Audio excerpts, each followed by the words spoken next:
From the shores of Puget Sound, this is Greener Views, a unique media resource for information, education, consultation, and fun. Greener Views is a part of the Healthy Homecast network and is brought to you exclusively by healthypainting.com and ambrosiadigitalmedia.com. Each episode will introduce and connect you with services, products, practices, organizations, and groups that focus on the health, happiness, safety, well-being, charity, and community of all. Find us on the web at www.greenerviews.net. And now, your host, Daryl Whalen.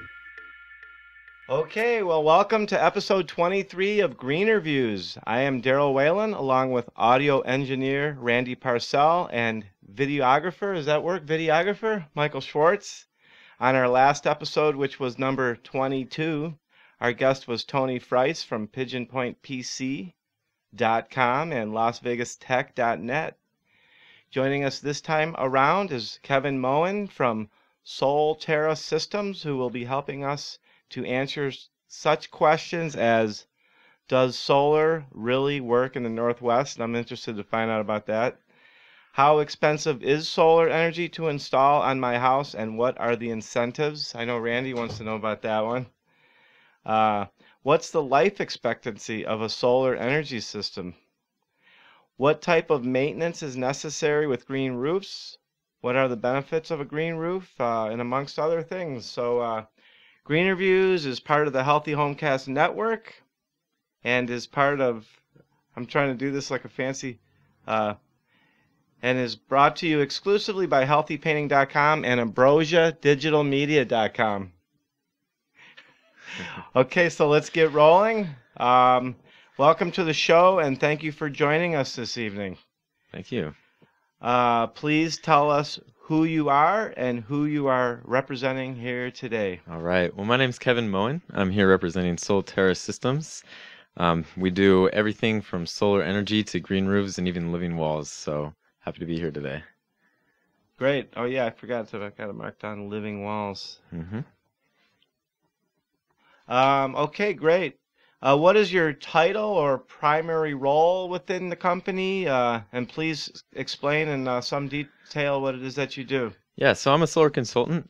Basically what I do is I work with people who are interested in solar energy to kind of find out if it's actually something that makes sense for them, if it's going to work in their home and, you know, provide them a return that's valuable. My other jobs include, I do a little bit of engineering as well as project management, kind of oversee some of the jobs that we do in Washington, because we're based in Portland and Seattle, so covering the Northwest with solar and green roofs. Oh, great, Portland and Seattle. So do you, how far north of Seattle do you go, and how far south of Portland do you go? Yeah, we'll go all the way up to Bellingham. We'll pretty much do anything in those two states, depending on, you know, what size the system is and who we're working with. But the majority of the work and stuff, like as a business myself, the majority of it would be like in the Puget Sound area. Definitely, yeah, and that's where we tend to get our interest in, is in the main cities, especially for the green roofs. Great. So tell us, when did you start this, why, and how did you get into this position? All right. Well, I got trained by Solar Energy International last winter, a few months ago. I'm actually new to SolTerra, but I'm excited to get started with this year in 2012. I basically got started because I knew a few people that were in the industry, found out a lot about solar energy, thought it was a really cool technology, had a lot of potential, and went ahead and pursued the further training after I graduated from Western Washington University. And kind of just found myself a perfect position at SolTerra, where I'm able to do both engineering as well as consulting and have a wide range of responsibilities that really kind of tailors my skill sets. So it all just kind of made sense and came together. Great. I think it's funny to hear. I figured it had a lot of potential. That whole sun thing, it's been working out pretty good so far. It's an interesting thing. So I'm 51 I'll be this year, and I remember hearing about solar energy and solar power. So yeah, so I know that Jimmy Carter put solar panels on the White House, and apparently they were taken down whoever it was after that. I do know who it is, but I don't like to talk about that kind of stuff. Yeah. But the thing is, I thought it was funny when you said I thought it was kind of had a lot of potential, because how long is this solar panels and so I mean obviously solar energy has been around since the beginning of time, but Yeah. how about when was I mean, what do you know about the history of solar panels and I know that there's a big push, back in the 70s and everything. I'm not actually sure when the first solar panels were made. But like you said, there's a lot of political resistance throughout history, and I think that's a big thing that we've had to overcome in our industry. As far as recent times, we've seen a lot of price reductions in the last 2 years, which the reason I bring that up is because it just shows a demand as well as economies of scale. So despite the kind of obstacles in the past, it's definitely something that's gaining a lot of momentum. And with the help of government incentives, is catching on, and a lot of people are very interested in, and we install a ton of systems in the Northwest right now. yeah. Yeah. Not to mention the incentive of the increasing like energy prices and the depletion of fossil fuels, and also there's something going on with the climate and stuff like that that we might want to tend to too. Yeah, definitely. So this is kind of a silly question to me, but who does this best serve? What your company offers, and therefore who's your target clientele? Well, our target clientele is really someone who's concerned with the environment. There's lots of great benefits to solar. There's lots of financial advantages, but what we find are the people that come after, wanting us to work for them is those people that actually care about the bigger picture of where their energy is coming from. I actually recently spoke with a gentleman who's got a business in Portland, and one of the things that struck me in our conversation when I was talking to him about, whether this would be a good fit for him, is he runs a little tech business, and because of that, he uses a ton of electricity. And he said, I kind of feel like it's my duty to offset, that extra draw that I'm producing or that I'm creating. And those are the kind of people who feel like, maybe they do have a responsibility towards the bigger picture, that tend to be the ones that fit with what we're doing and, ultimately end up getting solar and see the real advantages to it. Great. Well, we had Tony Frice from the PC guy last week, and he talked about the e-waste and everything that's involved in that industry. So it's one of those good versus evil things, and Right. Trying to figure out a way to make both of them harmonious and work together in the world is a good thing. So why do you personally consider what you do important? Well, for one thing, what I look to do in my lifetime is really help create sustainability in cultures and society. I see solar energy as the only carbon offset is the actual manufacturing of the panels themselves and all the other devices. And so you're going to have a minimal effect when you're looking at carbon effects. It's very sustainable from an energy standpoint. And so I feel like, especially in my generation, it's going to be very important for us to be able to spread different different methods of creating energy, especially based on regions. And I know we'll get to it a little bit later, but it seems like it's kind of a strange place to be putting solar in Seattle. And there are places that can benefit from it even more, but I just feel like getting that push in these areas where the different things work, like hydro in Washington or solar energy anywhere that the sun shines, that's a great way to advance our technologies and help us create a bunch of energy without a whole bunch of emissions as a side effect. So this is a relatively related question, but what are you most passionate about? Yeah, well, I'm most passionate about creating sustainability because to me, our, nature and Earth is a wonderful, amazing place, and I feel like the fact that we are able to be here, we have a responsibility to help create a sustainable living condition and environment where we can continue to enjoy it for decades and centuries to come. That's what really drives me. I really want to have a big impact on creating those communities that feel that same way and have the ability to hire people that want to help create those communities that they can be fully sustainable, from the energy to the materials that they use, a lot more local production of certain things, and just help spur that movement, which I think is going to be a big part of helping the future become more sustainable as population increases and resources diminish. Population. So please tell us at least one thing that most people probably wouldn't know about yourself or your business, or or solar energy and all that stuff in general? Yeah, well, I mean, as far as SolTerra goes, one thing that most people don't know, or one thing that we do, is living walls. It's not something we promote that heavily, and there's not a huge demand for it. But living walls are basically just having plants indoors on a wall. And there's a lot of really cool benefits to that, one of them being an improved air quality. There's some companies that put living walls in their building to help make that environment inside a little bit more fresh and a little bit better air quality throughout the whole entire area. As well as restaurants who have put in living walls and actually picked produce from the wall inside of their restaurant to put in their meals, which Cool. you can't get any fresher than that. And Yeah. you know, that's a really cool product that we put out that most people aren't aware of.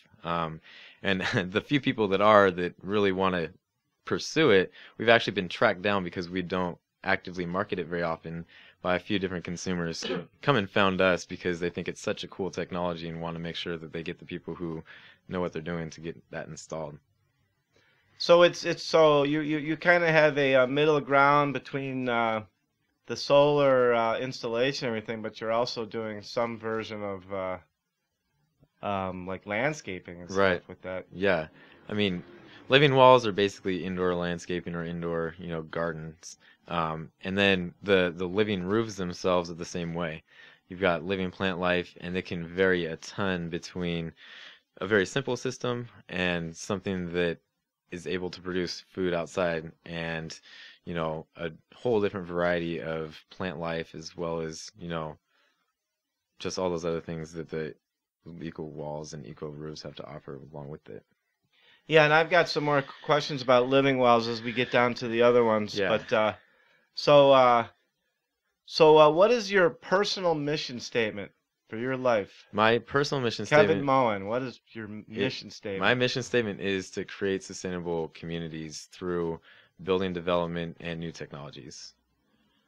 That sounds like a good mission. Now, what about the mission? Is there a particular mission statement of the company? Well, SolTerra's mission is really, I mean, it's along those same lines. Word for word, I couldn't recite it off the top of my head. But, SolTerra Systems, instead of a mission statement, I'd rather kind of describe the culture and what we're about. What we're all about is taking on projects that no one else does. Our business model is much more of one where instead of the cookie cutter, and this is perfectly fine, there's a great place for those companies that just want to do as many residential systems as possible. They drive down costs. That's awesome. That helps spread them. But oftentimes those guys will hand us work because it's things they don't want to take on. We're about pushing the envelope, trying new things, and getting out there and doing things no one's done before. We just installed a 100 kilowatt system on a warehouse down in Portland last December, and that's more than some of the smaller companies will do in a year. We're also part of this project called in the Northwest Harvest House in Kirkland, where they're putting a 20 kilowatt system in, and they have the capability of being entirely off grid. They are tied in, but there's literally a flip of a switch that disconnects them from the grid, and they're producing all their own power, storing it in a battery bank, and are basically ready to go for Armageddon because they're reliant only on themselves to produce all the energy that they need in that home. That home is very well designed in the respect that it's extremely efficient, but 20 kilowatts is a system that, will power most homes for all their energy needs on the majority of days throughout the year. Yeah. Yeah.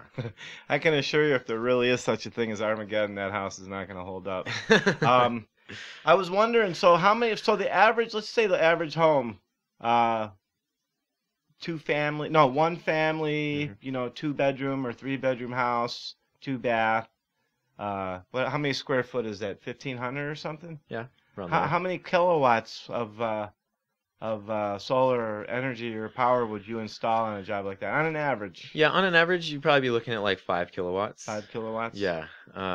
Again, it varies very much between different families and different clients and what they're looking to gain. Different needs Yeah. and stuff. I mean, some people, yeah, exactly. Yeah. Some people are looking to gain a little bit quicker of a return on their investment, and we can use certain products and certain designs to achieve that. Some people want to create the most electricity for the lowest dollar over the lifetime of their system, and that's going to be something that we can definitely design for as well. And so, on average, you're probably looking at about a 4, somewhere between 3 and 5 for the average single-family home for kilowatts. Yeah. So yeah, you've already kind of gone into the next actually couple of questions here. Like what separates your business from others that may be offering something similar? Do you want to go into that a little bit deeper? Tell Yeah, us some more things that you offer that other people. We know that some of these projects that are maybe too big for some yeah. companies, they get your way. What are some other things, maybe not necessarily just the size of the job, but other things that separate you from everybody else that Y- does this? Well, from an install standpoint, I think one of the biggest advantages we have over our competition is we're certified roofers. Not many solar people are certified roofers. Mm. So to be able to get your roofing done and your solar in the same company, that's a big advantage that we have. We do the green roofs, so what people that really want to go all the way do is they get a green roof and they throw a solar system on top of it. And that's a really awesome setup because green roofs last a very, very long time. The solar system is actually cooled by the green roof, so it performs more efficiently.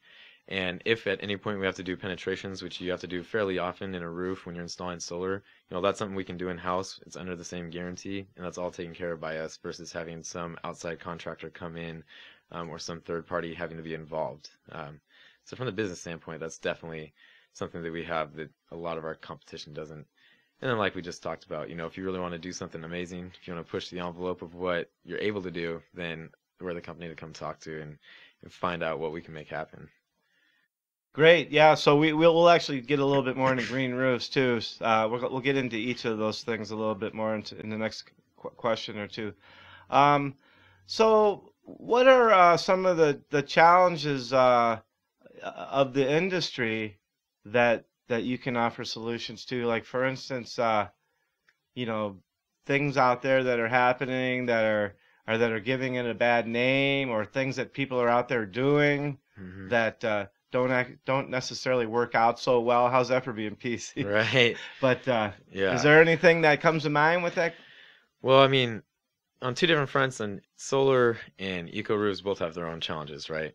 I would say, like many situations, education is one of the best things that we can do, right?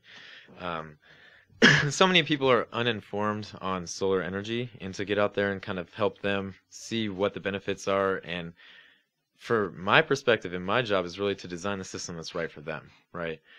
Too many times someone will try to push a system or sell the biggest thing they can, and that's not always the best thing for that consumer. One of the other things that we really do at SolTerra is help people realize ways they can make their home more efficient. Instead of living the way they currently do and just building a gigantic system that'll cover all their energy needs, we see it more as why don't we help them lower their energy needs as much as possible with better appliances, with a tighter envelope, whatever it might be, or give them suggestions of gains they can make. Get that down to a very reasonable level, and then let's cover a ton of that with solar energy, right?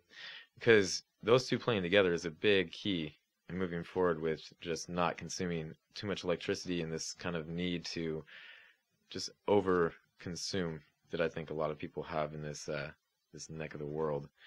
As far as eco roofs go, they're very new and they don't have a ton of test data behind them just yet, and that's kind of tricky because some people are uneasy about moving forward with them because they don't have the test data, but you don't get test data without a bunch of people moving forward.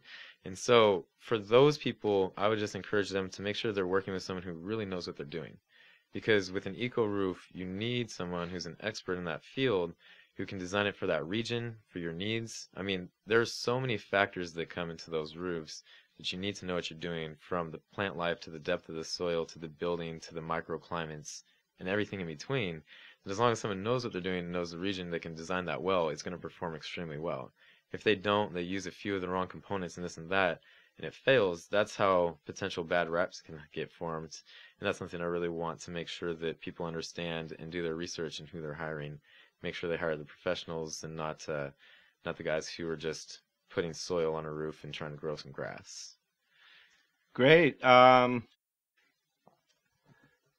I'm going to get into some. We're going to get into some of the more of the details of each of these items that we were talking about already, and we want to keep in mind that for the average layperson that may not know all this stuff, Hmm. it's it's interesting that I imagine that solar panels and solar roofs and solar energy, the industry in general has probably been around for decades and decades longer than we even think it was. I That's imagine. true. But it's still as I'm a healthy painter, and there's different products and methods and stuff of like doing it, and you'll still find people say, "Oh, I didn't even know there was like healthier paint." Right. And so let's just kind of keep it on the real simpler level. Why don't we talk about what exactly is solar energy? Is there something more Right. to it than just being something that comes from the sun? Well, I mean, the beautiful thing about solar energy is it is very simple. It's literally just the sun hitting the panel, and the panel takes the electrons and puts it in your house. And electrons are electricity. Um, that's one of the beautiful things about those panels is the fact that, with all these other renewable kind of energies like wind power, for example, or hydroelectricity, you always have moving parts, right, and friction. With the panels, you don't have any of that stuff, and that's one of the ways that they last for a long time. But really, what is solar energy? It being photovoltaic, that's just the breakdown of what the electricity term is. That's all it is the sun hitting a panel, and the panel taking that electron and filtering that through wires into your home. So what exactly is so that's the panels. So basically a solar roof is just a roof that has solar panels in it? Yep. I mean, a solar energy system just consists of panels and the racking system that holds it onto the roof. And then an inverter, because that energy you get from those panels is DC. And then we need AC for our homes. So an inverter takes that and converts it. Throw a couple switches in there for safety for the linesmen and the utility companies. And you're tied up to the grid. You're producing the energy you consume in your house. We've got different meters that we'll talk about a little bit later what their point is to kind of read the energy we're producing, and that's the system. Great. So most people know about solar panels that go on roofs, and they see them occasionally. You'll see them in people's yards Mm-hmm. and off the sides of the roads and stuff. And now they have them. They have them in the gardens and everything for the lights and everything. Right. But let's sticking mainly to energizing. Oh, are there any other types of panels that are used in the home energy field or energizing potential that aren't necessarily on the roof? That's the most common form for sure. Your crystalline type panels, which is what most people are used to seeing and probably would identify with that. The only other thing that's coming on is a film. It's something that they use on metal roofs, and you basically apply it like tape. That's a really cool technology, and I see that one as having a ton of potential. Yeah. It's just not quite There yet. It's just not quite there yet. But that's how everything starts. So that's something where I've heard talk of, why can't we build a house that's got that incorporated in the siding or incorporated in the roof right off the manufacturer's floors? And that's where I think it could really play big in the future. Other than that, I think that the only other forms you're going to see is people tinkering and doing their own little things. I personally took on a little project where I built a little solar charger that has a USB plug for your iPod or your smartphone or whatever, and that's just because I found it enjoyable. And you can find that in my home, made with some renewable materials. But really, there aren't a whole lot of other applications, and mainly it's because we want to harvest that sun in the best conditions, and your roof is just ideal, and it's not taking up any real estate that's overly valuable for other purposes, in the respect that the footprint is consuming something that's already there, already established, and ready to just absorb energy and turn it into a useful form in your home. So great. Oh yeah, I've got a lot of questions now because this is all really, really good stuff. I mean, I have a lot of questions. I don't know that they're good ones, but so you talked about the thing that homes aren't necessarily run exclusively off of solar. Mm-hmm. So what on the average house in say Seattle, obviously, it wouldn't necessarily like if you live down in like Arizona or like in Nevada or somewhere where it's Right. always hot, I would imagine that you have the potential for a greater percentage of the Yeah, I mean, home's energy to be run off of solar. Is that correct? yeah, and we specifically target not powering an entire home off of solar for a few reasons. One thing, well, to answer your other question first, yeah, I mean, definitely, Arizona is like one of the best places in the world for solar. What we use to measure those are called peak sun hours, and a peak sun hour is when 1,000 watts is hitting a square meter for 1 hour. That's 1 solar hour, and that's how we rate cities, right? And so different areas of the world are going to have a higher rating, and yeah, with the same system, you're going to collect more in one of those places. But the percentage of the difference between those places is a lot less than most people think. So I guess this is a good time to jump to that question that we were going to talk about, which is, does solar work in Seattle? Well, the thing that's crazy is, Southern California, we all think of that as a sunny place. It is. It's sunny all the time. I've got friends who send photos during Christmas saying, hey, what's it like up there? And they're on the beach and it's sunny out, right? Well, we get 20% less sun than them. We get Which isn't that much less. It's not that much less. We get 80% of the sun of Southern California. And that's using that metric of sun peak hours. So, that's pretty impressive in itself for just comparing those. And, the best way to try to understand how that's possible is even on a cloudy day, even on a day where it's not beautiful, bright, and sunny like those California days you think about, you can still produce solar electricity. When I made that little thing I was just talking about, right? The day I built it, it was completely overcast, no brightness in the sky. I tested it outside and it worked just fine. You're still collecting solar rays and it's still coming through. It's just not those completely clear-skied, sunny days in California. But there's still light. I mean, it's not pitch black. Exactly. Yeah. And we can always size systems to meet people's needs. We have clients who want to power their whole home, and we can do that just fine as long as they have the area for it. But a lot of times we size the system smaller for one reason. There's a couple disadvantages to producing more than you consume as far as a monetary standpoint goes. So, for most people, we want to make sure that we're within their consumption. The second thing is we find that when we work with clients and help educate them on these things and they're becoming more aware of their energy usages and watching their bill and aware of what's drawing and how it's drawing, that their consumption comes down just because of all those things and us working with them and, them just caring a little bit more. And so for those two reasons, we generally don't try to design a system to be 100% of their consumption. Usually try for around 50%, come up with some of the other things that make the home more efficient, and then there's a little bit of a difference there. Of course, if their goal was to do more, they could do more for sure. But California's drain is, was it smog and broken dreams? Right, yeah, yeah. So what about, what are the amount of peak sun hours that we have, is in like measurement-wise in Seattle? In Seattle, on average, it's a little over 3.6 per day. 3.6. So that's, that's a measurement of that metric throughout the daytime. In the summertime, it's going to be higher. In the wintertime, it's going to be a little bit lower.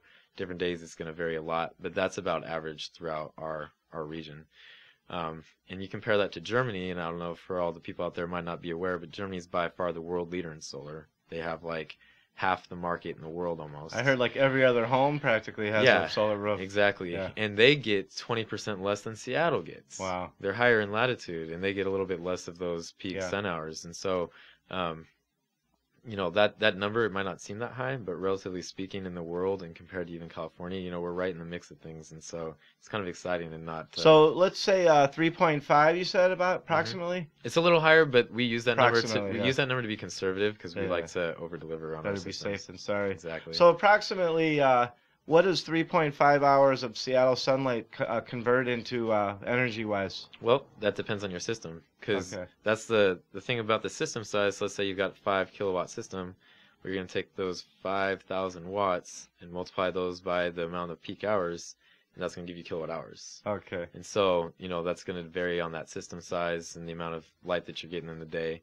So every day is going to be different, and that's fairly simple mathematical equations to find out exactly what it's doing. We'll let people call you up and have them come over and do the math. Yeah. Because, go ahead. And the other thing that's really cool about some of the systems is you can actually track online the amount of energy you've produced, which is a really cool feature. And that's one of the things that I really love for those guys who are a little bit more techie and like to be really involved in their system and kind of monitor it and all that stuff, is you can actually measure what you've actually put out, not theoretical, the actual amount, and then kind of follow up with the numbers we talked about and see, wow, this stuff really is working, So one last question about the Seattle, the number that you threw out earlier, and or the Puget Sound area in general. Right. That pretty much That's based on that's pretty Seattle. much okay. It'll vary a little bit. So what in the about, so you area. talked about the average home getting approximately a 5 kilowatt system. Mhm. So what percentage of what percentage of that is of the home's energy approximately? That, I mean, again, it's insane how much the same house will vary Yeah. in their usage due to the appliances or the people. Yeah. But that will easily cover 50%. Oh, okay, that's pretty Yeah. significant. Yeah, and you know that 5 kilowatt system, that's on the larger end of the average. It's usually 3 to 5. But again, it's going to depend on what people's needs are and what they want to accomplish.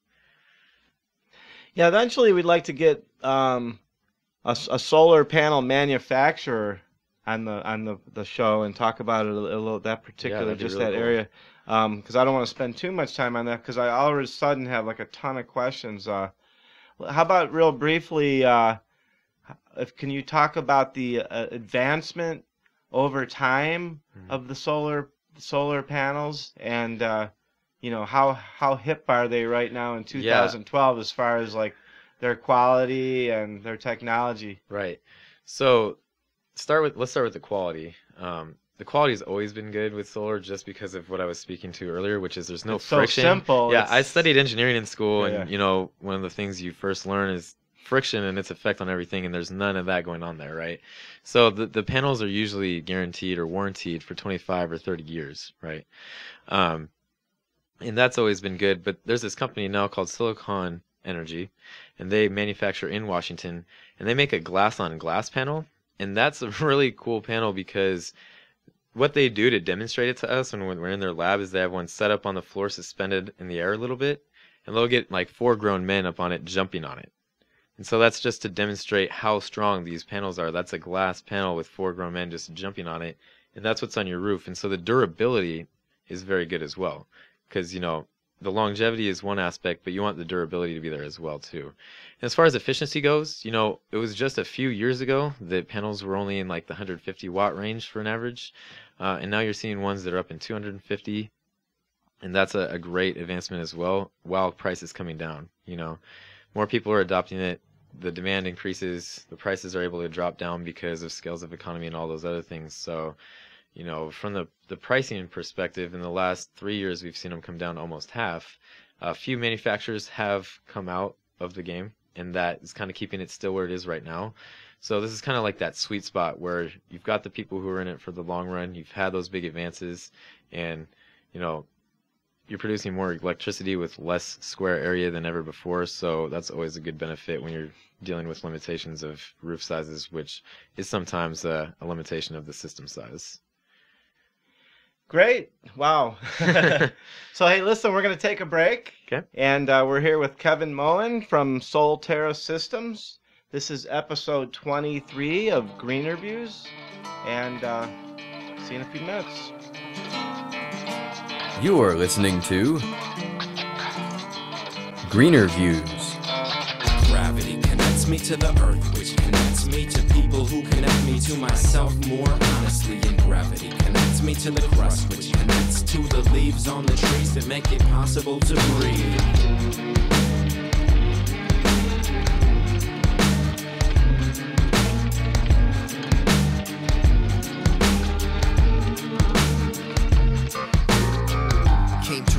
On the minefield, blessed with naive mind shield, like a helmet. They would tell us that we don't know how we feel or how to connect with other people on the planet. Oh, if we only knew the power in each blue, disillusion little. In the vision of one resides all, destroy the individual, for this is critical. The self ain't everything, has to grasp, to cling, to mask material vastly shipwrecked beings. At last, release the greed amassed with capitalist tasks and contact. The mass communication is all we have in dwindling fast. Okay, we're back. And we had an extended break there. We had a lot of stuff to talk about and some decisions that had to be made, because we're having such a great time here and getting so much great information here with Kevin Moen from SolTerra system that we realized that we can probably pack 2+ shows into one night. And so we're going to have him back. And we got a couple more quick questions about solar.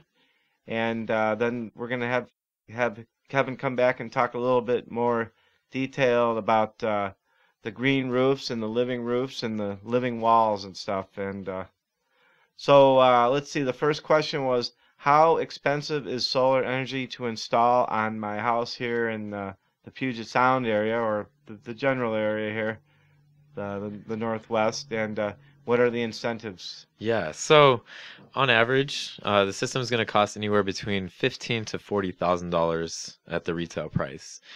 So then when you take the incentives into account, the first incentive is a federal incentive, and that's a 30% tax credit.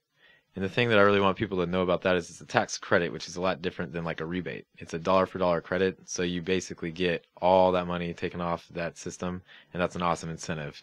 A Washington-based incentive is production. So basically this is saying however much energy you produce. So this is a very important thing to understand. It doesn't mean you sell it back. It doesn't mean you consume it in your house. It means your system produced it, and we install that meter.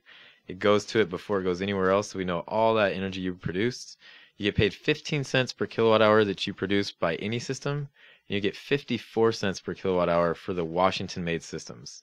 Now, that's pretty incredible because people are paying, 7 to 11 at the very highest for their energy, and Washington's willing to pay you 54 cents for that same energy if you produce it in your own home.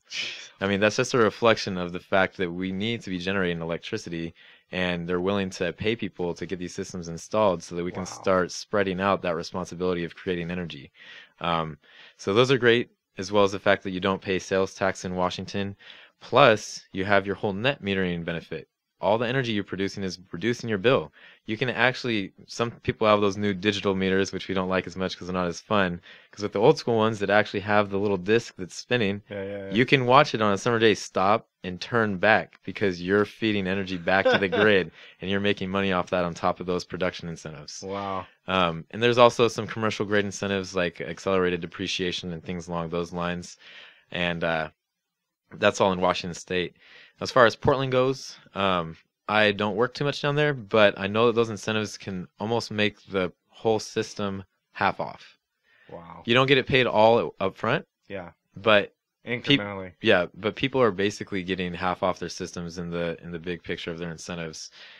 So for pretty much anyone who looks into it, who really is interested in renewable energy, it's almost a no-brainer down there. So that's a really a good region for us too. It sounds like, without getting into the details of it too much, sounds like a no-brainer here too, because it sounds like if you have the right kind of system and it's efficient, that it sounds like eventually you're just going to be getting money back. Yeah, and just since we're on the money issue, the payback used to be like 15 years for these systems, even 20, 5 years ago or so. We're down to having the payback on that system being at about 10 years right now. It can be anywhere from 8 to like 12, depending on that system, which is just incredible. There's not a ton of investments that are going to pay back in that amount of time and continue to give as far as renewable energy is concerned. So, yeah, I mean, I think it's a no-brainer, but I'm a little biased. Well, I would hope so. So did you want to touch really briefly on the solar heating? Oh, no, we're not going to touch on. We're just going to let you know that SolTerra Systems is completely equipped and knowledgeable about putting solar hot water heating in, but we're not going to talk about that right now. Solar hot water heating. What about, let's see. Okay, the last question on solar, well, not the last question, but in the details of it. What is the life expectancy of a solar energy system? I know you touched on that earlier in the program, but can you elaborate on that a little bit, please? Yeah. The expectancy is about 30 years for those panels, but of course we need to consider the inverter. That's definitely an expensive part of the system. Inverters are guaranteed for 10 years, and there's a newer setup. It's got a microinverter. So like I was saying before, you have DC that you create with your panels, and that needs to be turned into AC for your home. Well, a traditional system does that all through one central inverter. Well, this new system, it's an alternative, does it right at the panel. They're called microinverters. So every panel has its own little inverter. And that's a really cool technology that I totally forgot why we were going on that one. Which is fine. I'd say what you were going as, it's safe to say that we've only got more and more good things to look forward to, Right. and being more efficient and stuff. And that one maximizes your output as well, so that's a really Yeah. cool system when it comes to shading and everything else. Sweet. Okay, well, listen, let's get into our next little group of questions here. What would you say, let's see, how many, we talked about Germany a little bit, and I have heard before that it's just amazing. I mean, a lot of the countries besides the United States are, a lot bigger and a lot of stuff, especially energy and environment and stuff wise. So we're finally coming around to a lot of it and trying to play catch up. But what would you say the amount of people that are getting energy from solar? Do you have some kind of figure on that? As far as worldwide? Percentage. Let's just talk about the Puget Sound area, the Seattle area. Yeah. How many people have some type of solar system implemented Well, into their house? I really don't know as far as numbers of households, but we can think of it like this. If the average system is, 3 to 5 kilowatts, we're installing far more than hundreds of kilowatts per year, and that's one company out of multiple companies. And we like to think more on the kilowatt scale than the household scale, because what the goal is to produce the most energy. And like I was mentioning, with a couple bigger jobs, we did 148 kilowatts in 1 month last year in December alone. So that's a big deal as far as getting that spread of energy created and really doing a big difference. Is there somewhere that people can go online or whatever, or some type of library book or some kind of thing that would really give people the up-to-date information, the ABCs and the 101 on solar and the solar panels and the installation? Yeah, I mean, Solar Energy International is a great resource. They do a lot of educating, but they're in my mind, they're kind of the authority to go to for solar information. They're going to be a good place to also get more specific answers to the questions. Incentives can be something that a lot of people are interested in, and there's resource links on there, and that's kind of like the home base, I'd have to say. I imagine that whole world is just constantly like evolving and changing by the minute. Right. Yeah. So that's a way. Solar Energy International is a way to people to keep up on all that information and the changes. So what helpful advice? You did touch on it earlier, but I thought I put them down at the end. So maybe what helpful advice do you have for someone that's seeking the type of services you offer? Our show is international. Mm-hmm. If somebody perhaps we know that we want people to look at you guys first in this area, obviously, but in other areas, what kind of advice do you have someone seeking your type of service that just doesn't really know? I would say that be careful. Not just be careful, but just really make sure that who you're working with has your best interests in mind. And I mean, that seems like an obvious thing to say, but the fact is that in my company, we would never sell someone a system that didn't make sense for them, or solar if it doesn't, So just look for the ways they talk about it, the fact that they're telling you what the pros and cons are, because, not every type of alternative energy is going to be right for everybody. So when you're dealing with these, when you're getting consulting, just make sure that they seem to be well knowledged in the different things available and are really working with you to find the right system or technology for you. Just very important with making sure you're happy and finding the best fit. Great. So this is the point that and of course we will encourage anybody to contact Kevin and his company, and we'll put that on the site, and it'll be on the video, and we'll bring it up here at the very end. So we get into like a little bit of the personal. We call it we call it a lot of things. I call it the hippy dippy stuff. It's just because of how I grew up. But so who or what has had the greatest impact on your life and the influences, successes that you've had so far at 24 years of age? Well, this is a slightly different kind of direction, but just entrepreneurship in general. I worked for a company called Student Painters, and actually a ton of the people at SolTerra used to work there as well. And it really taught me what hard work was, and that you can really build anything that you want with your own time and effort, and if you care enough about it.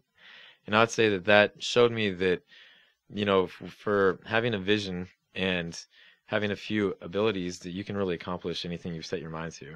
And so I love SolTerra, I love solar energy, but I know that one day I will want to run my own business, and that's something I look forward to, and I want it just to be aimed at creating sustainable communities and kind of that bigger picture that I really want to be a part of in the future. Great. So without any regard to the confines of any particular subject, are there any particular books or authors that have been a big inspiration to you? John C. Maxwell, again, kind of with that whole leadership side of things, just being able to know yourself and know your abilities, basically fine-tune your strengths and lead with what you do best has been a big part of me becoming who I am, and the leader aspect of my life. And, you know, because of those things, I am able to go and talk about my passions and renewable energy and make a difference. So those have definitely been a big part of the educational aspect of getting to where I'm at. Great. Yeah, you're doing a great job. So what do you see as the main responsibility we have to ourselves during our lifetime? Well, you know, I definitely think that that's a very individual question for each individual, but mine personally is just helping to preserve all the natural, basically, I guess you could call it just systems that are out there. You know, there's a lot of things that we do that go and kind of affect the harmonious effect of the earth, if you will.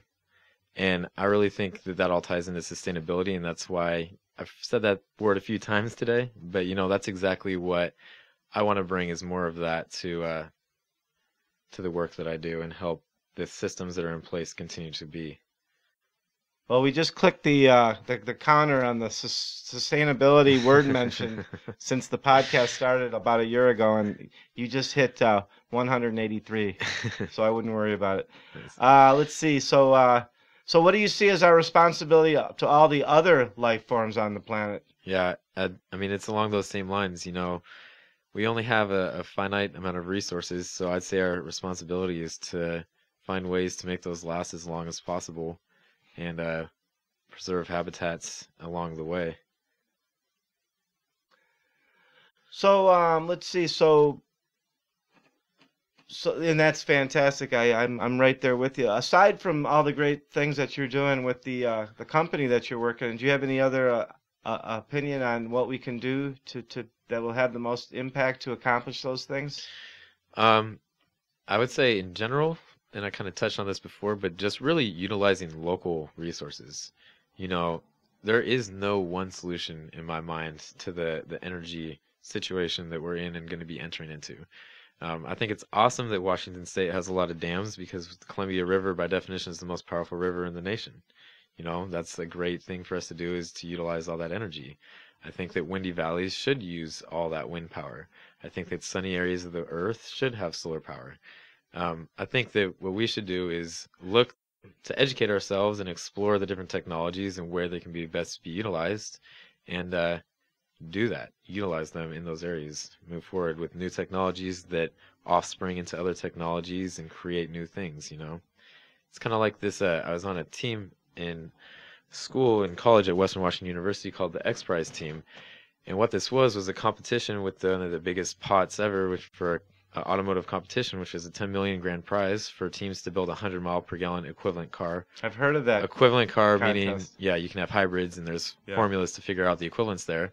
But the whole point of that was the government knows if they put $10 million pot up, they're going to get so much more technology out of all these individuals, all these entrepreneurs, all these people out there doing their own thing, building. And, you know, even if it's not just for the money, it's because they can fund it eventually, that they get these technologies that come from that. And, you know, I think that everyone pursuing what their own passion is and utilizing their strengths and moving forward with that is one of the greatest things that we can do as an individual. Wow. Yeah, you're a great guy. I love you. Thanks. I like the thing about, I think that the neat thing that you said was the fact that the planet is like, it's so, there's so much variety, and honoring each little pockets of that variety to its like fullest potential. Mm-hmm. That's really cool. So what groups or organizations do you support or are you affiliated with? I think Habitat for Humanity is a great group. I've worked with them in the past. There's a lot of different local companies like the Eco Guild and all those guys like that. They do great things, and definitely like getting involved with them and just helping them with that whole big picture that they're a part of as well. Yeah, great. Well, they were the president. Sherry was on our show. Nice. Yeah, last fall or late last summer. Yeah, they're great. So do you have any particular links or web addresses or whatever, aside from your own? We'll get into that, but for any of these things that you support that you wanted to shout out? Just the Eco Guild is a really great one. Yeah.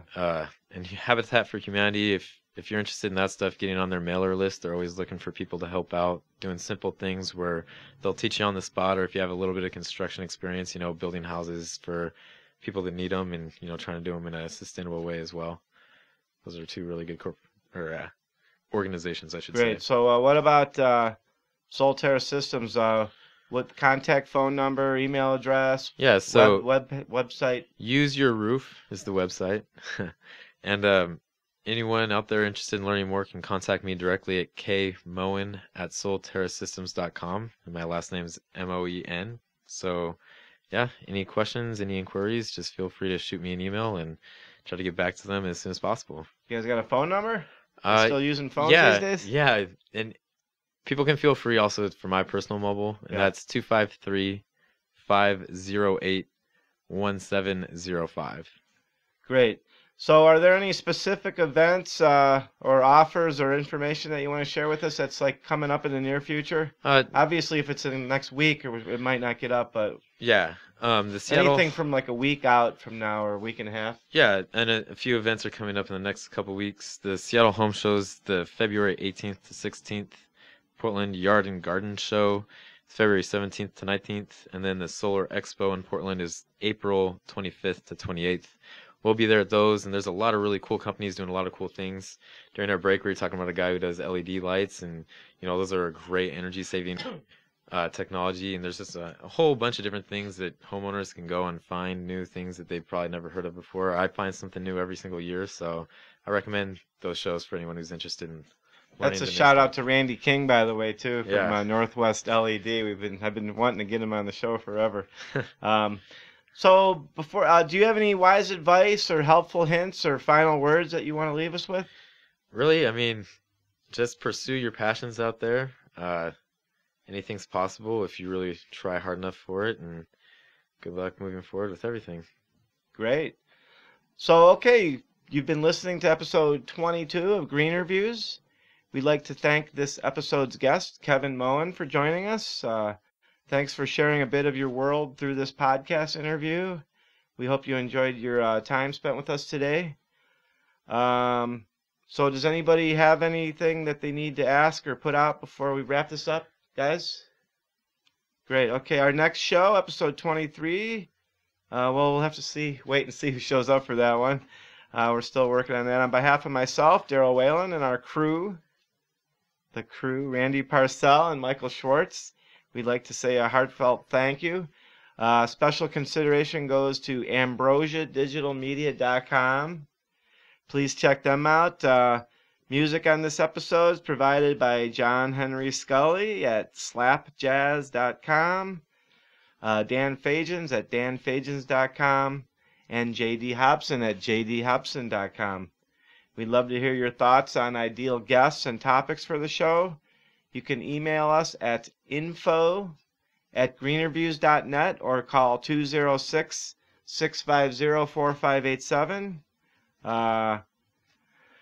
Make your day extra special by checking out greenerviews.net and youtube.com/greenerviews for the video version of our shows, where you'll also find more information over the coming weeks. And lastly, Greener Views is part of the Healthy Homecast Network. So please go check out the other like-minded podcasts and businesses over at healthyhomecast.com. Bye-bye. Thank you for listening. Greener Views is part of the Healthy Homecast Network. Check out all their conscientious and sustainably focused podcast programs and businesses at healthyhomecast.com. Greener Views is created, developed, and produced by Daryl Whalen. Our audio engineer is Randy Parcel. Our video engineer is Michael Schwartz of AmbrosiaDigitalMedia.com. Music for this episode was provided by SlapJazz.com, DanFajans.com, and JDHobson.com. Your feedback is important. Please feel free to contact us with any comments or questions, including suggestions for guests and program topics. You can call us at 206-650-4587 or send a direct email to info@greenerviews.net. Be sure to check back often. New episodes coming soon.